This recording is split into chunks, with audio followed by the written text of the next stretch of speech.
Good morning, I'm Nivareti Manu, and this is your morning news fix for Friday, 22nd of September. In this update, severe weather is continuing to cause chaos in the south.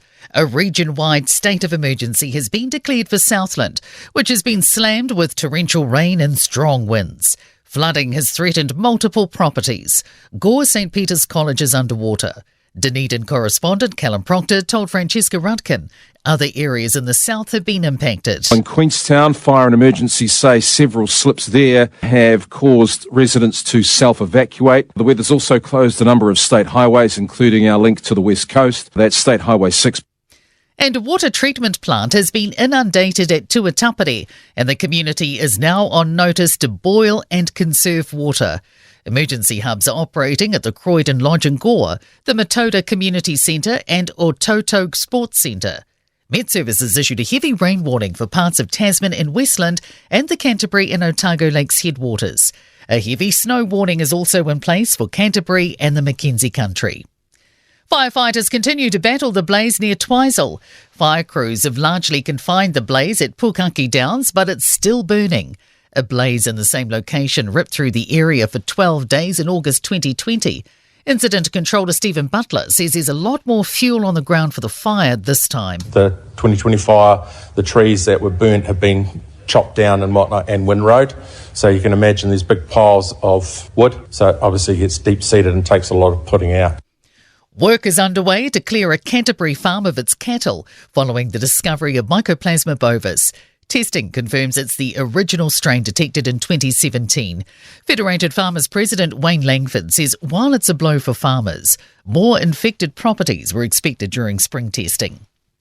Disagreement in last night's minor leaders debate on Newshub over what to do with white-collar criminals. New Zealand First Leader Winston Peters says they've already committed robbery and will go on to rob taxpayers with the cost of keeping them behind bars. I want them out there 6 days a week, bracelet around their ankles, slaving it off for the next 3 or 4 years to pay back their done debt on society. Ex-David Seymour disagrees. He says his party will fund more prison spaces. And it doesn't matter if it's white-collar crime, blue-collar crime or any colour crime, there should be consequences. 6 courses at Victoria University will be axed alongside a net loss of 194 jobs. Some have been disestablished, some merged and some left vacant. It's estimated this will mean around 140 redundancies. Greek, Latin, Italian, geophysics, geographical information systems and physical geography will close. In sport, rain has seen New Zealand's opening one-day cricket international in their 3-match series against Bangladesh called off.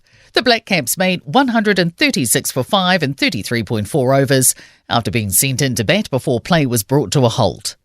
Liam Lawson admits he wouldn't be happy going back to being a Formula One reserve driver next season. The New Zealanders bidding for a full-time seat in 2024, having impressed in 3 outings as a stand-in for Daniel Ricciardo at AlphaTauri. Golfer Ryan Fox has carded a first-round 4 over par 75 to sit in a tie for 129th at the latest DP World Tour event in France. I'm Nivareti Manu. That's your latest news fix. We'll be back with the next update at midday from the Newstalk ZB newsroom.